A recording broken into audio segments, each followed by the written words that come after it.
line in listen-only mode. Later we will conduct a question-and-answer session. During the Q&A session, if you have a question, please press *1 on your phone. I'd now like to turn the call over to Tisha Looper. Tisha, you may begin. Thank you, James. Hello, everyone. This is Tisha Looper. I am a Quality Program Manager with the Lake Superior Quality Innovation Network, serving Minnesota, Michigan, and Wisconsin under the Centers of Medicare and Medicaid Services Quality Improvement Organization program. I would like to welcome you to this session of the QPP office hours today.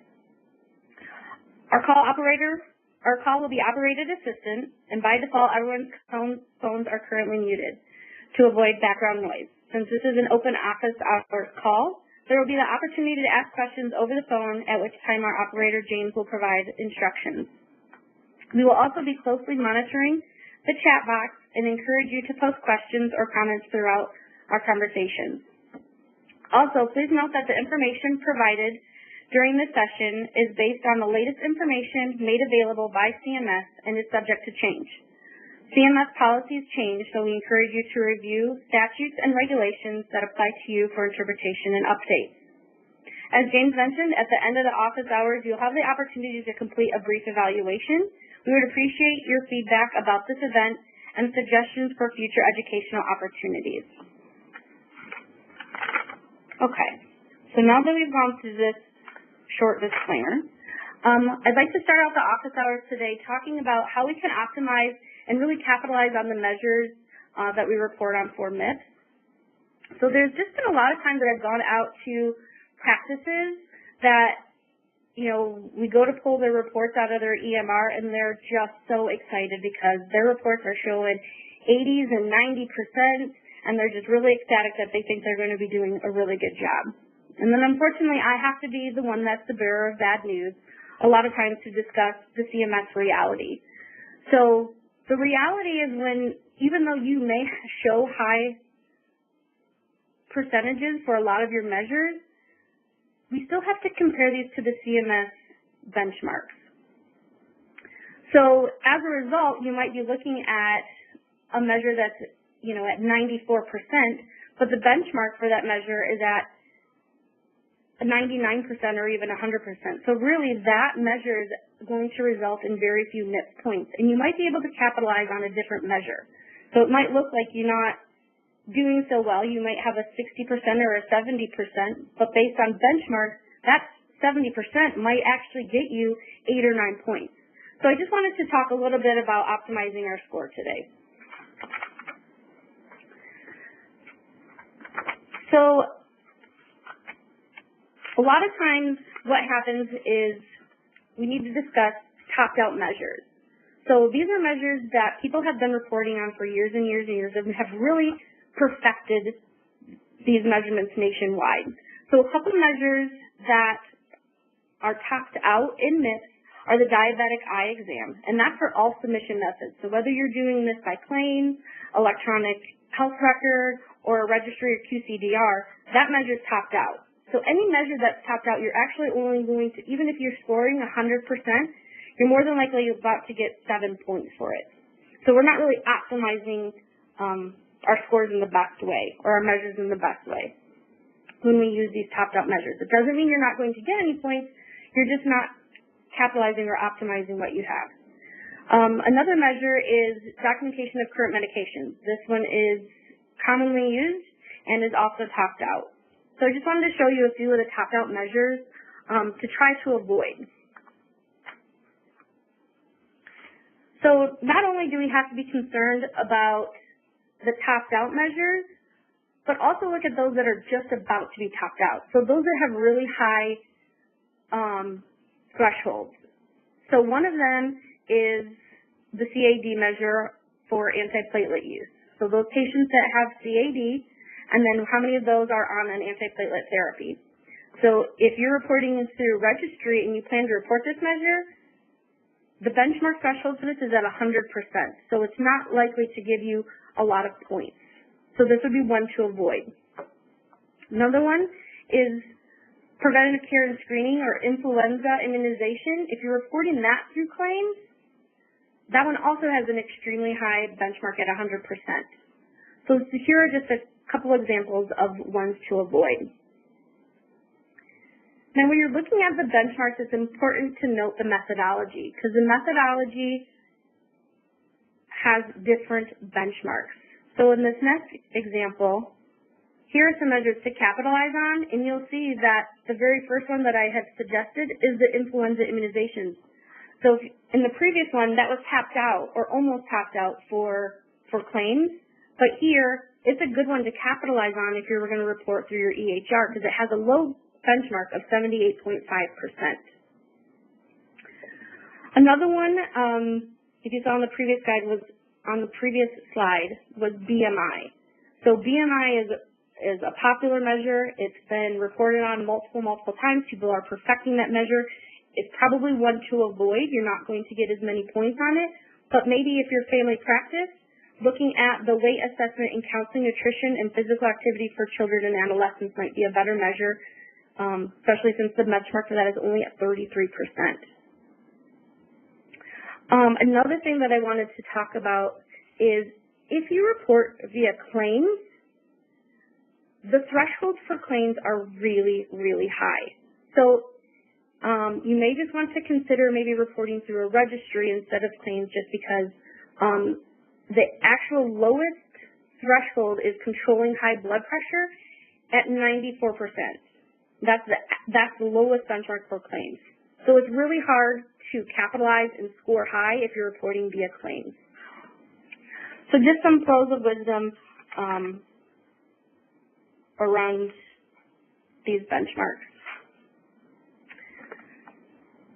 So if anything, I just want to really relay the message that it's important to look at the benchmarks for the measures that you plan to report. And in order to check the quality benchmarks, you want to go to the qpp.cms.gov website. You're going to go to the About category and click on Resource Library. From there, it's going to take you to the Quality Payment Program Resource Library page, where at the bottom option you want Find Resources for all years by topic. Once you click on that link, you're going to go to the quality category and select that quality benchmark that's dated 12/27/2017, and those are going to give you the 2018 quality benchmarks for all the measures, for your quality measures.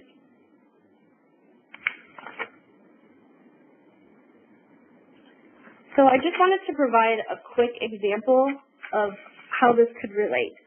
So say that you have pulled your quality metrics out of your EMR or your registry, and you know that you're going to report via registry. I apologize. You're reporting via registry, and you've got two different measures. Both measures, you're reporting the same exact percentage.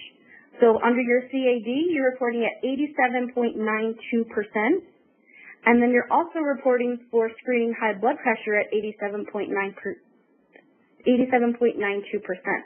But notice the difference in the scores that you actually are going to receive for MIPS. So the CAD is only going to give you 5.2 points, whereas for the same exact percentage, that 87.92, you're going to get almost 9 points. So we really want to start looking at these benchmarks to capitalize on the most points possible. So just because you're seeing a high percentage doesn't mean you're going to get a high score.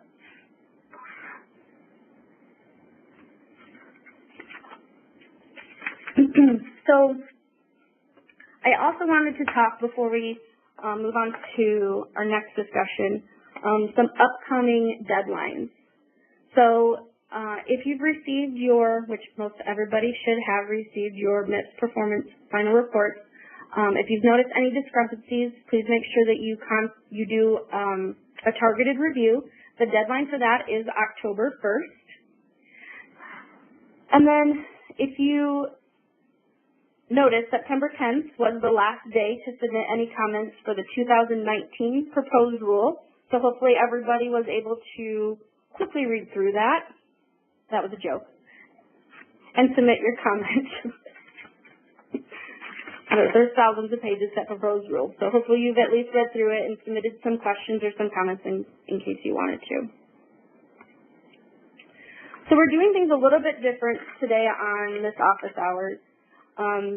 a few weeks ago, our partners in Minnesota had a question pertaining to the cost category, and we thought that it would be beneficial to discuss the question on the office hours call today to allow for everybody to learn and to ask questions as well regarding the cost category. So before we get started on explaining cost, I'd like to just take a step back to reflect on what it is that CMS is trying to accomplish by implementing this cost category. So the ultimate goal is to get providers to graduate out of MIPS and to actual advanced APMs. This is where the priority really is analytical cost, spending, and population health management. So they're pushing all of us, or leading all of us, to developing analytical skills and capabilities to manage our patients with chronic conditions and those patients that are frequent flyers. So cost plays a huge role in being successful in these shared savings entities.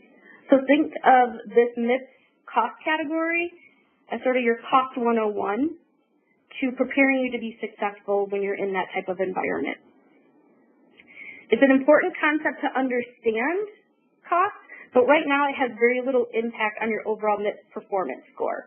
So there's no need to become overly anxious about this.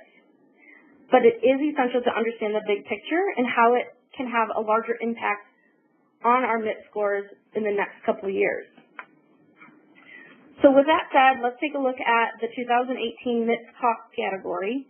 And I also want to invite my subject matter experts that are on the call in Minnesota and Wisconsin to chime in on these slides as you see fit. So this is a new category for all of us. We're all learning. So as a subject matter expert want to chime in, please do so.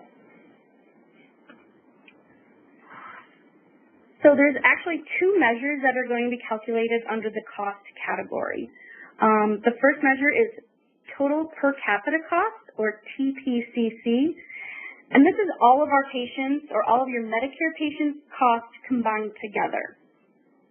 The second measure that's going to be reported is basically the spending per your Medicare patients. So your Medicare spending per beneficiary, MSPB, is your spending per Medicare beneficiary, or per Medicare patient.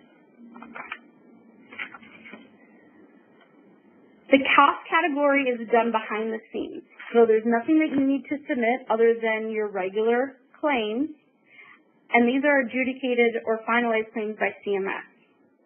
This cost category is only at a 10% weight for 2018. So once again, it's not a huge impact. So it's just sort of the beginning phasing in of the cost category. One thing that's also worth mentioning, if you are a MIPS APM participant, this cost category is not going to be calculated for you. Your cost will be calculated at the ACO level, and they have different cost metrics. So the cost category will not apply to if you are a MIPS APM or if you're in a Track 1 ACO. The cost category has a couple different factors that we're going to talk about, and one of them is this draws on standards for patient attribution, risk adjustment, payment standardization, and measure reliability, and we'll talk about those in the next couple slides.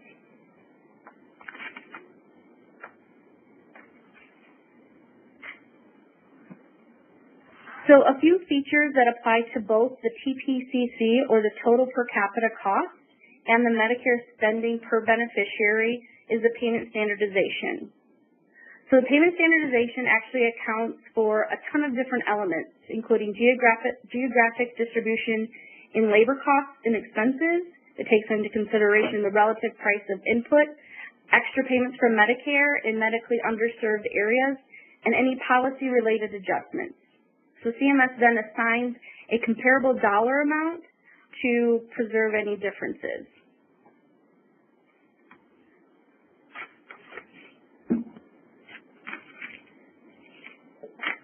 The next feature that both of those measures, the TPCC and the MSPB, have in common are benchmarks.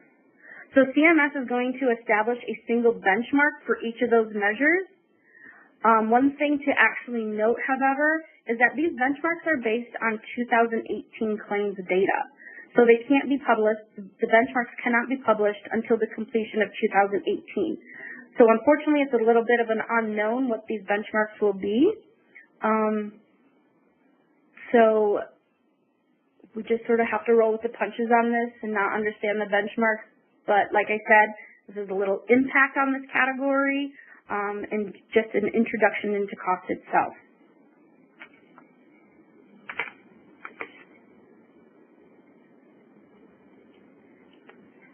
So the third feature that they both have in common is the attribution of cost measures at an NPI or TIN NPI level. So although costs will be attributed to costs can be attributed at a TIN NPI level for an individual, or it also can be attributed at a group level. The methodology of how a beneficiary is attributed and the cost is attributed is different. But the attribution at a TIN and NPI level or group level is the same.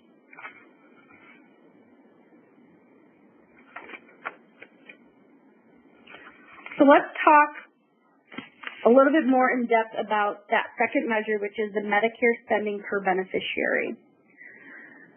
So the MSPB measure assesses your total Part A and Part B costs incurred by that Medicare patient.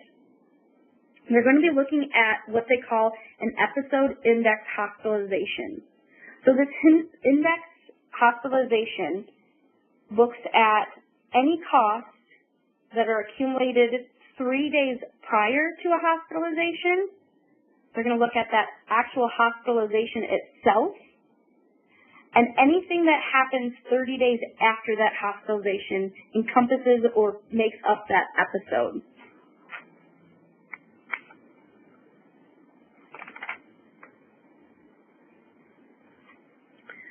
So how are these patients, so how do Medicare spending per beneficiary get attributed to providers? Was going to be the next question. So the first way that this happens is a single TIN NPI where a beneficiary receives plurality of services. Now the plurality of services doesn't just mean the majority of services. CMS actually will look into the accumulated allowed charges into consideration, which puts assignment on the provider who's providing the highest complexity and intensity of primary services. So the best way to look at this is maybe a Medicare patient is seeing Dr. Joe, and he has seen him 20 times for his allergies. However, he also sees Dr. John, and he's only seen him 5 times, but he sees him for his diabetes and his CHF. Well, it's going to be the second provider, even though he hasn't seen him the most, he's seen him for higher complexity issues and the plurality of issues. So that's how they're doing that attribution. So if there are 2 TIN NPIs that tie within this scenario, so basically sort of about the same plurality of services, and the provider with the most services during that episode index hospitalization that we were talking about. So the 3 days prior to a hospitalization, the actual hospitalization, and the 30 days after, that would be our tiebreaker. For this MSPB measure, you need to have a minimum of 35 of those episodes. And then the MSPB risk adjusted for beneficiary age and illness severity is also taken into consideration.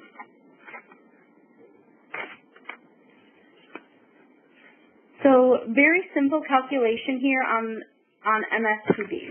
So the hard part is going to be figuring out the cost, and that's on CMS's side. But if we look at the calculation, it's very simple. So you're taking the sum of those MSPB ratios, you're timesing it by that national benchmark average, which we won't know until the end of 2018, and you're dividing it by the total number of MSPB episodes. So remember, those episode index hospitalizations. Very simple calculation for individuals, and if you're going as a group, also very simple. We're just adding that total number to both that sum of ratio and then that total number of MSP episodes aggregated as a group.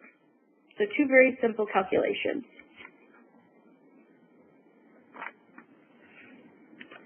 Now, as it pertains to the first measure, the total per capita cost. So the numerator for this measure is actually going to be the sum of the risk-adjusted Part A and Part B claims. So from all patients attributed to your TIN NPI, so literally the calculation is going to be your overall cost of all of your Medicare patients, and presuming that those risk-adjusted claims.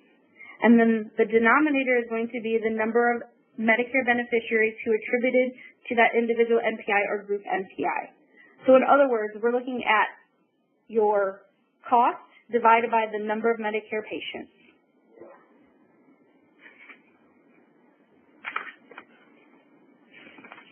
So the attribution for the TPCC measure is just a bit different. Beneficiaries are assigned to a single TIN NPI based on the amount of primary care services that are performed by either an ND, NP, PA, or CNS. So if there's no services in step one, then the beneficiaries are actually attributed to a specialist who has provided any services.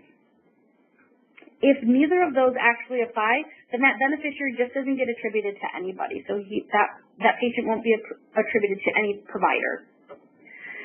And if you recall back to the MSPB measure, you had to have 35 minimum episodes.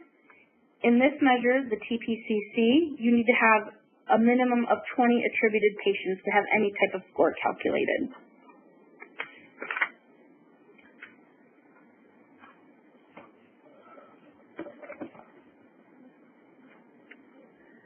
So we talked about in the numerator for TPCC is about adjusted claims, right? So CMS has what they call hierarchical condition category or HCC score and the ESRD or end-stage renal disease status. So they will take those into consideration when adjusting your scores. So the hierarchical condition category risk adjustment model actually ranks diagnoses into categories. And these categories represent conditions with similar cost patterns. So the higher the category means the higher predicted cost, which means you will get a higher risk score. And those will be taken into consideration when figuring out your costs. So let's take a look real quick on how calculating the cost score will actually look. So based on this diagram, there are a total of 20 possible points under our cost category. TPCC will make up of 10 possible points, and the Medicare spending per beneficiary is also based on 10 points. So hypothetically, let's say that we've scored 8.2 on TPCC and a 6.4 on MSPB, giving us a total of 14.6 points. So the simple calculation for this category is going to take that 14.6, we're going to divide it by the total possible points, of which is 20, and that's going to give us 73%. Now, because the whole category, cost category, is being weighted at 10%, we're multiplying 10% or 0.10, which is going to give us a score in the cost category of 7.3.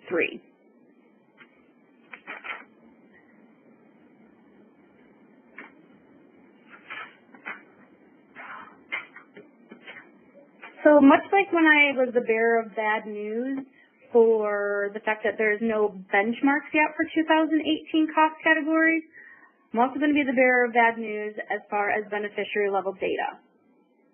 So unlike QRURs, we're not going to be able to see cost attributed to any beneficiary. We're not going to get that kind of data. So CMS has said it's possible in the future that they will be able to provide that to our providers. However, we will not be getting it this year.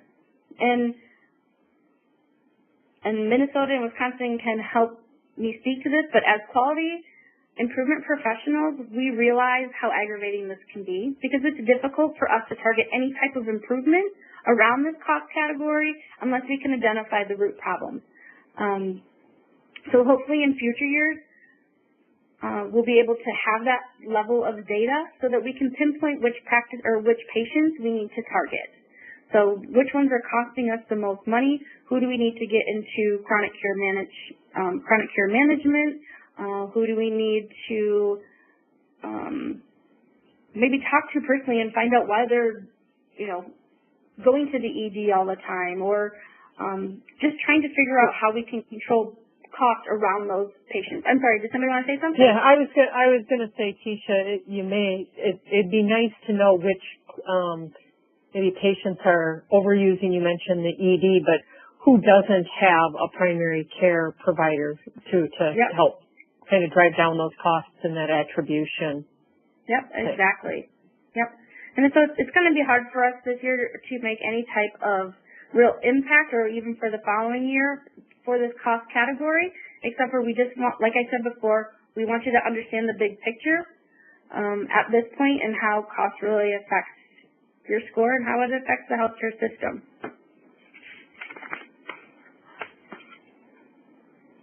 So one thing that they actually will be providing to us is any emergency room visits that result in a hospitalization during that episode index hospitalization. So that will be something that is included in the cost category calculation.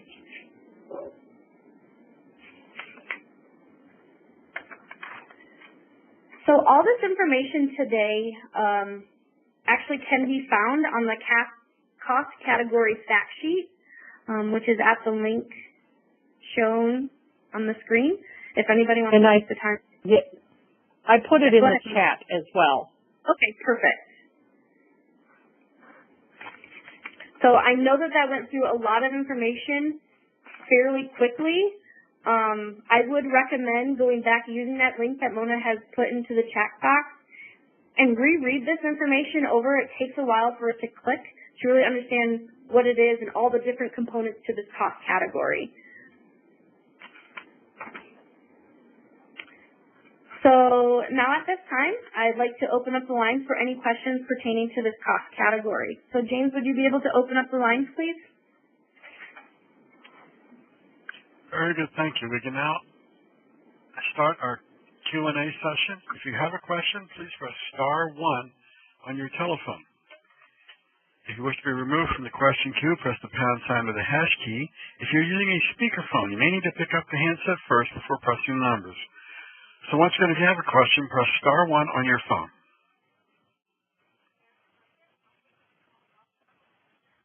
Of course, you can also send in a question through the WebEx chat as well. Mona, did you see any questions throughout the chat? We have a few in the Q&A. So one question comes, it's for the cost category, will we get information from CMS on the 8 new cost categories added in 2019? Yes, we will. I would assume that CMS at some point will be putting out a cost fact sheet similar to this year. But remember, the 2019 rule right now is still in the comment period, so we're not sure if all 8 of those new cost categories will be approved. Yeah, Mona, this is Candy. That's what I was going to say as well. So.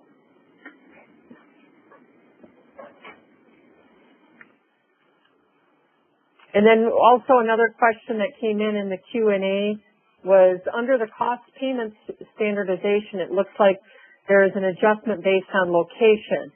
Is that the location of the services, and where do I find that? And yeah, this person is saying that one group of our providers is in a really high cost area, maybe where the billing is. So the answer that I had, and I'll look to others to answer it, is the spirit of the payment standardization is to reflect care decisions and not regional differences. And in the fact sheet, there is a link to another piece of material, CMS price standardization, in its more detail in the methods that they're using. And that would be a place to look for a little bit more information on that. Candy, Reed, or Tisha, anything else to add? Yeah, So I got that information came directly from the fact sheet. So if you look at the actual fact sheet itself, it says that the payment standardization accounts for geographic differences with a bullet point being regional differences in labor costs and expenses,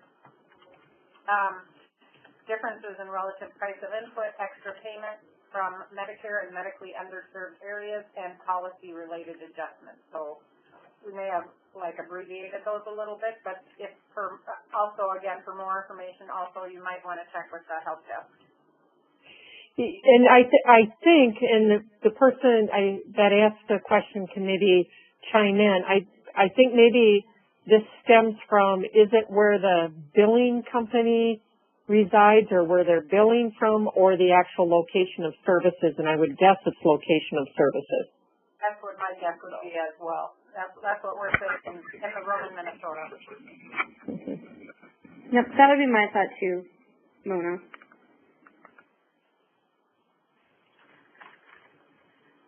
And this is James. We have a question over the phone from Randy Carey. Yeah, I'm the one who asked that question. And the reason I asked this question is we have a couple providers that are really, really high, and we think it has to do with their address of the billing company as opposed to the address of where the services are. And so how does CMS know where the services were provided as opposed to the address of the billing service? So how do we follow up on that, or how do we determine if that could be what it is? Yeah, have you checked the addresses in PAYCOS in the NTES system? Yes, and a lot of times that's the billing, not the actual provider. Because we can provide services all over the place because we're in rural northern Michigan. So we may go in Traverse City, which is, a bigger city, or we may go all the way out to Cadillac, Grayling, Kalkaska, which are very small. So I don't know anywhere where it says the address of the services as opposed to the address of the billing. But the claim lists the CCN list. The claim is by CCN, by the TIN number, isn't it? And NPI. And NPI. In rendering NPI. So that's not really indicative of where the actual service was. Because the CCN could be very urban and the services could be very rural. I really think you need to check with your MAC, your billing coordinator for CMS. That's a billing question that I don't think we have the expertise to answer. Okay, thanks. Yep.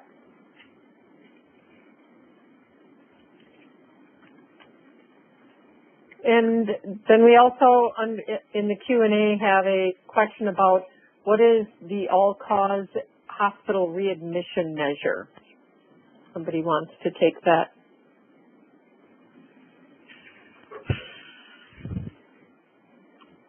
This is Lisa. I can try on that one.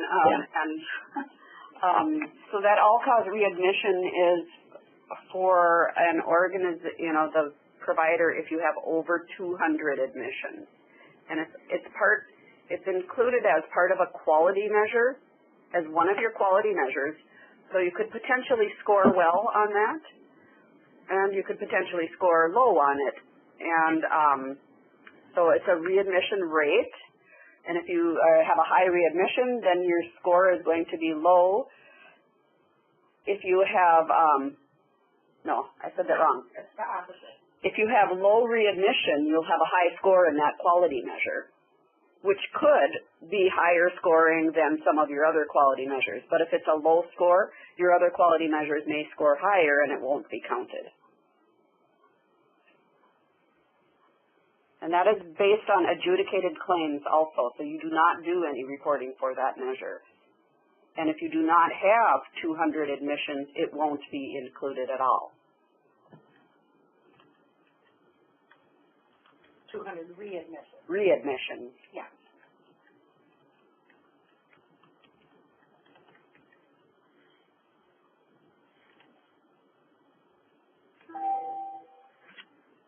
Good. Also in the Q&A, somebody asked about getting copies of the presentation. You should receive a copy of the presentations. If you do not, you can contact the person listed on the slide that you see here to request it, and we'll make sure you get a copy.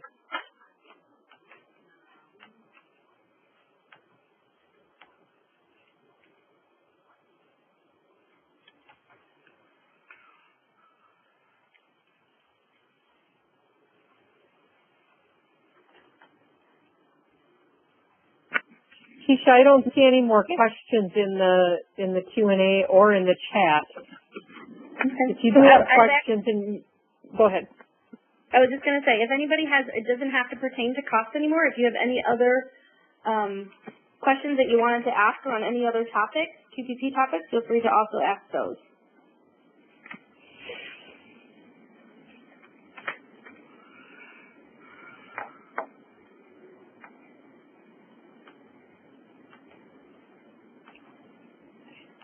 Well, were there anything like that the other subject matter experts within Minnesota or Wisconsin wanted to react to based on the cost category slides? Well, I do have another question. Oh, go ahead, Mona. Yeah, there is another question that just came in Q&A. If the all-cause readmission measure was on the 2017 report, can we use that score for 2018? I'm not exactly sure what's being asked here. No, to estimate. Go ahead. If you were trying to estimate your score, but since it's based on adjudicated claims for the period, for a specific period of time, you couldn't assume that it's the exact same number or the same score. But if you were using it just to estimate what your cost score might be for 2018, you could use it for that.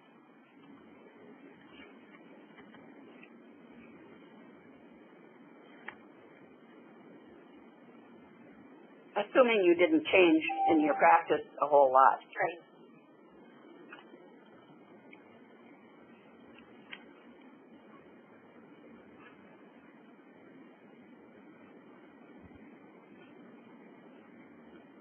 Maybe if James could remind people how to get into the queue for a question if they have one. Yes, of course. If you have a question over the phone, please press *1.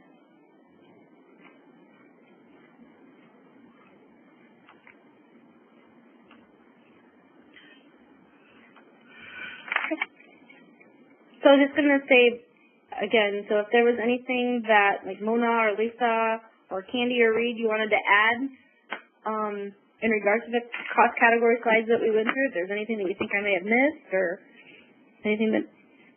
No, I don't think you missed anything. Nope, we don't think you missed anything. It's, it was intended to be, a high-level overview of, with enough detail to have people understand what's making up the cost scores. Keisha, this is Reed at Stratus Health in Minnesota. One thing I might add is that the cost category is mandated in the macro legislation to go to 30% as of the 2020 measurement year. So we don't know what that percentage is going to be for next year, but it's going to be somewhere between the current level and 30%. So CMS may decide to kind of keep it lower. They may decide to escalate that next year. Closer to 30%, could be 20, 25%, we just don't know yet, but we do know that it has to be 30% for the 2020 measurement or performance year. Good thing to add, Reed. Thank you. So it's an important measure.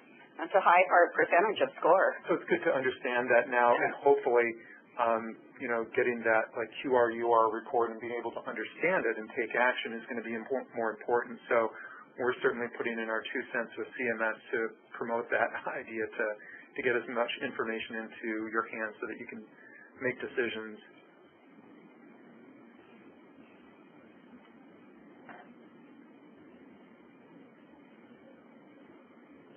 Keisha, this is Mona, and I'm going to back up to your information about picking quality measures because I've had questions about that in here in Wisconsin. So there are some quality measures, as Tisha mentioned, that are topped out, and you want to avoid those. But I just wanted to remind people, because I get asked this, so if you report more than 6 quality measures, let's say you submit a dozen different quality measures, and some of them are topped out and some of the benchmarks are really high, so you score really low, you're going to get the quality score that's based on the 6 highest scoring measures.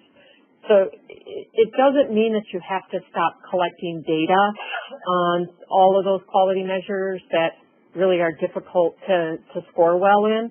Just pick some additional ones to make sure that you're reporting on, because you might score higher with those. Yep, absolutely. And that's where, you probably mentioned this, but that's where you can really use the MIPS estimator to look at how, those measures might score differently.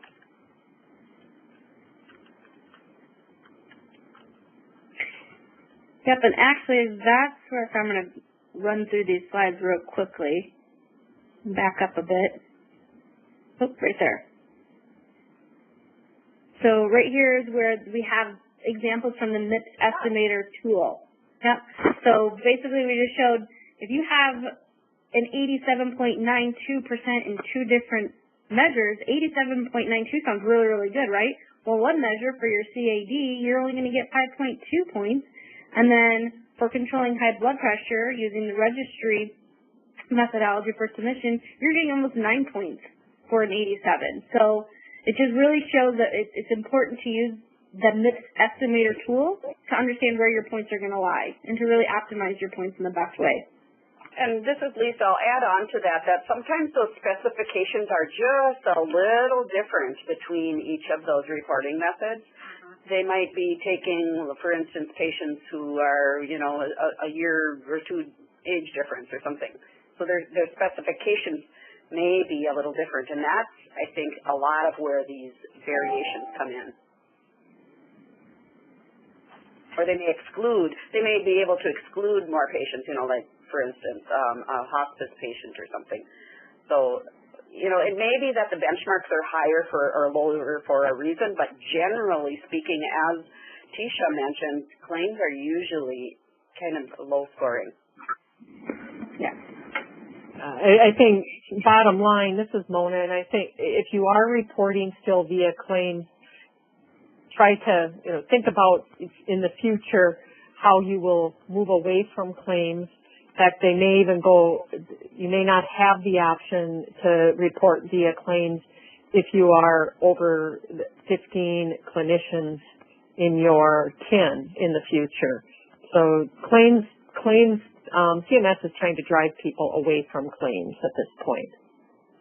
Right, the 15 and above, that proposed rule may limit you, but for those who are in small clinics, and that's your only option to do is via claims, you really don't have a whole lot of choice. And there are some measures that only have claims as a reporting method. Yeah. This is Reed at Stratus Health. So one thing we talked about here, and I like your example, Tisha, of showing we have different measures, same percentage performance, but getting a different result. And then Mona's comments about look at other measures, and CMS is going to pick your 6th highest scoring. And then also, I don't think what we emphasized here was that the method of reporting can also change that benchmark for the same measure. So if you report it via claims or quality registry or QCDR, EHR method, you will see CMS setting different benchmarks for the exact same measure, resulting in a different individual scoring of that same measure. So it's kind of a multifaceted strategy that you have to take. The other thing I would just comment on is be sure to check with your vendor to make sure that they're certified for those measures that you're choosing. That's a great The assumption that we make sometimes, and falsely so, is that every vendor has certified for every quality measure and, all these different reporting methods too. So you need to kind of go back and confirm with your vendor. There's a way to go online through the CMS tool to confirm that.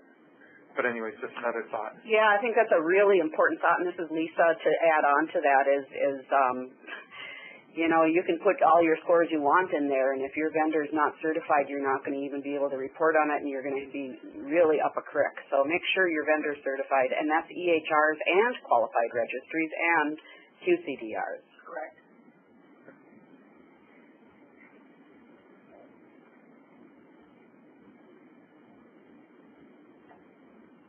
Yes. And this is Reed. I wanted to also add to that, and maybe folks can chime in here too, is that in some cases certain specialties may not have a full plate of 6 quality measures, in which case there's a reweighting, I believe, that occurs with those, and CMS knows according to your NPI number what specialty you're in, and if you have the capability to report 6 or more quality measures. So if you get into a very narrow specific specialty, and you can check this by going online and looking at qpp.cms.gov and going to the quality section and looking at the various specialties in a drop-down menu and seeing which ones are available. So it's kind of checking your specialty, what your vendor is certified. So I apologize, it gets more complicated than simple, but that's just the nature of the program. Well, actually, the other thing you can do is if you're in the MIPS estimator and you choose a specialty, so let's say you choose dentistry as a specialty, for example, and then the follow-up question is, do you want to use the specialty measure set for this specialty? And if you said yes, and then you go into the quality tab, you're only going to see the measures that are available for dentistry. So you'd only be offered those 2 measures for that specialty. So just another way of trying to get at it.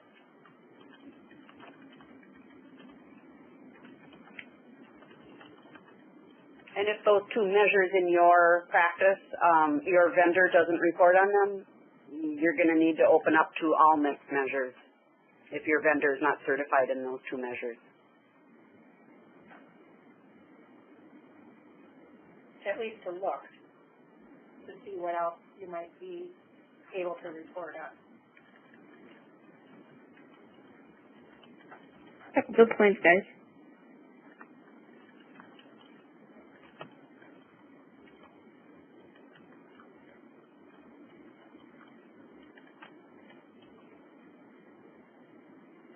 Okay, Mona, have you seen anything come through chat or Q&A again? I have not, and I want to make sure that I haven't missed anybody's questions in there. So if I didn't read your question and you put something in, please come on the line and ask the question. And this is James. We do have a question from Greg.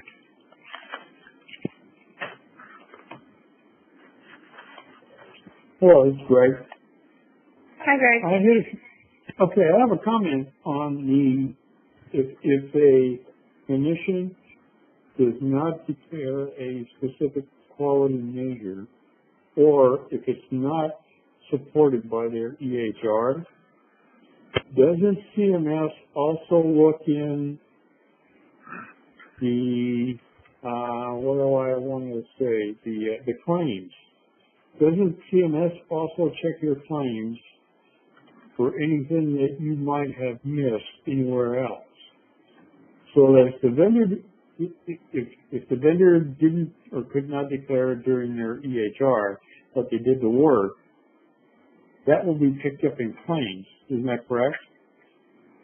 So, Greg, this is Tisha from Michigan, and you're on the right track.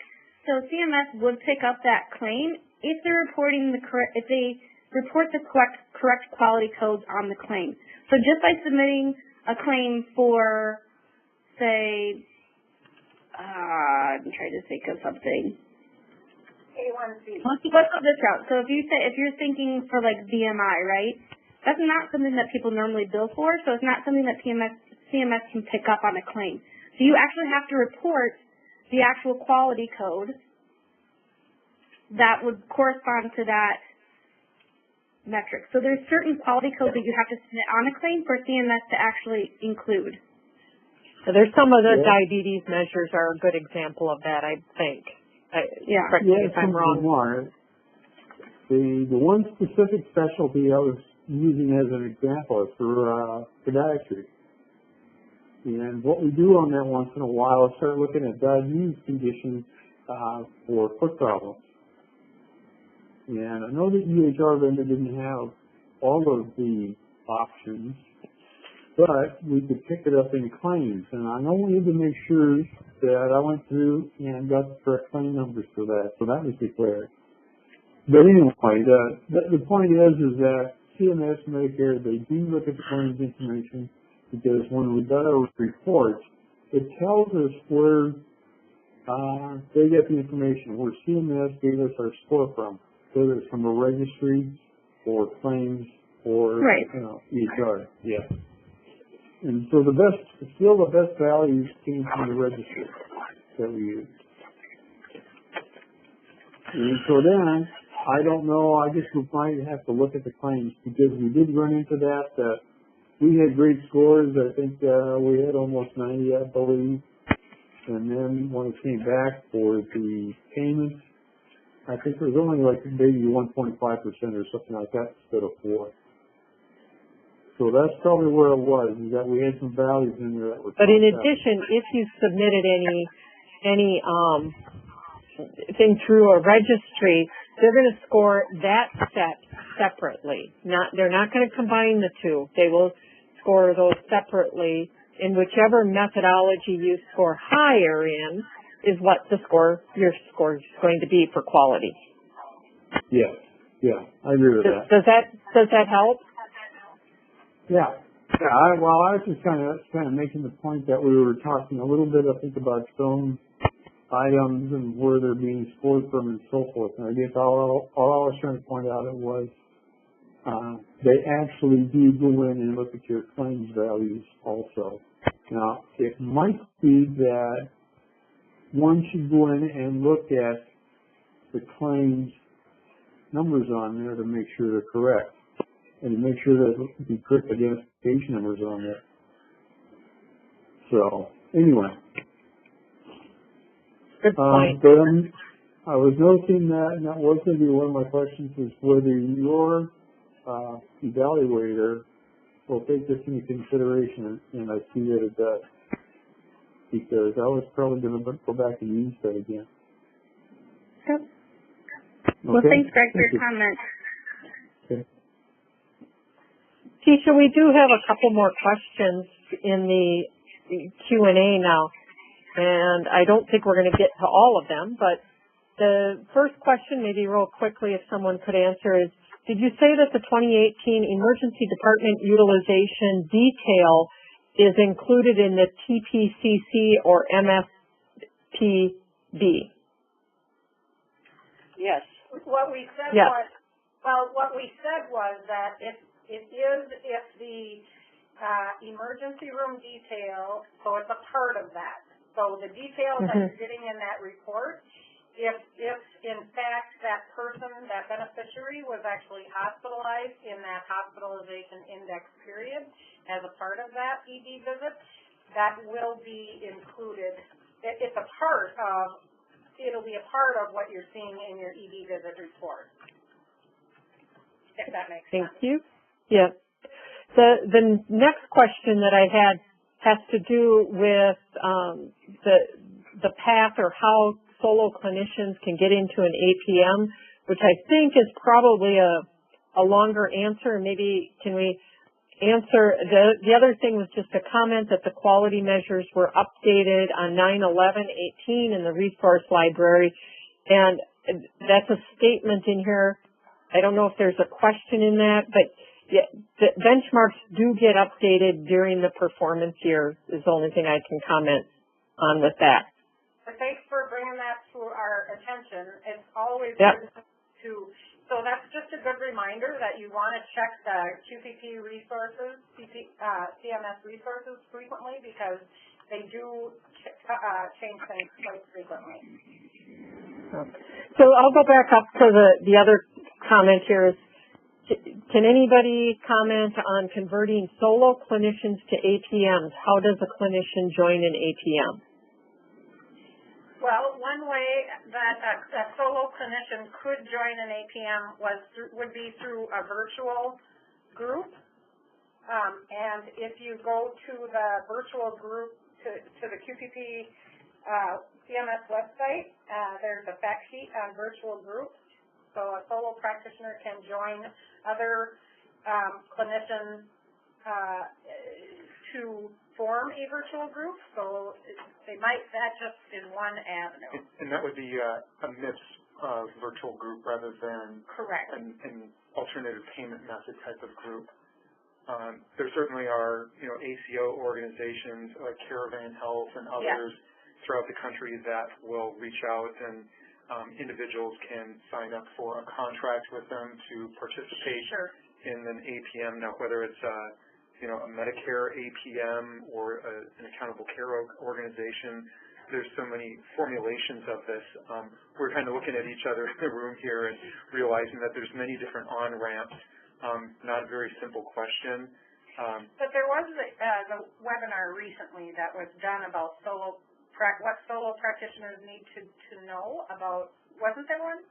Or am I making that up in my head? May have been. I might be making that up in my head. I thought I recalled a webinar that was about joining an APM, but we can look for that. The thing with APMs is that they have their criteria that you need to see so many patients, beneficiaries under Medicare to get under a Medicare APM, and so you really can't do it by yourself. You have to be with a larger organization, entity that meets those criteria, and they may or may not accept that individual practitioner based on their Medicare volume.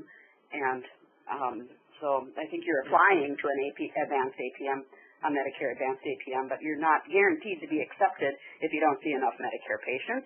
But that said, a lot of them are accepting patients, especially the PTMs in the Practice Transformation Networks, which is another grant program through the Transforming Clinical Practice Initiative, or, as we love acronyms so much, TCPI. So if anyone is interested in joining a Practice Transformation Network, it's more or less to get you ramped up and geared up to be starting to think in the advanced APM world, and it just helps you to get prepared. I think this question was just getting into an alternative payment model, not necessarily an advanced alternative payment model. So that was so the other thing is if you know somebody who's in an alternative payment model, such as MSSP, and ask them how you get to be a part of their group, or if it's even possible. Yeah, I was going to say that there is a really great tool on the CMS website, and I can't remember the exact path to get there, but if you do MSSP ACOs, they actually will show you that you can narrow down which ACOs are within your area. So you can pull it by state and see which ACOs are within your state. So that might be a starting spot for them, and just seeing what's available in their state that they might be able to join. Or maybe we could find that link to that resource, or at least the name of that resource. And I can look for that. Yeah, I would encourage the questioner to connect with whichever state they happen to be in to do some follow-up on that. We can certainly provide resources if you're here in Minnesota, Wisconsin, Michigan. You can certainly get to us, and we have the ways to do that via email, or maybe you've been working with your QIN already or QIO in your state. Yep, great point. Thanks, Reed. Well, we're just hit the top of the hour at 2 o'clock, so I want to thank everyone for joining today's call, and please take a moment to complete the brief evaluation. And, your feedback is very much appreciated. We do take your feedback back to our group and try to apply it to our next office hours. So please feel free to be open with the evaluation. Thank you so much for joining the call today. Thank you, ladies and gentlemen. This concludes today's conference. Thank you for participating. You may now disconnect.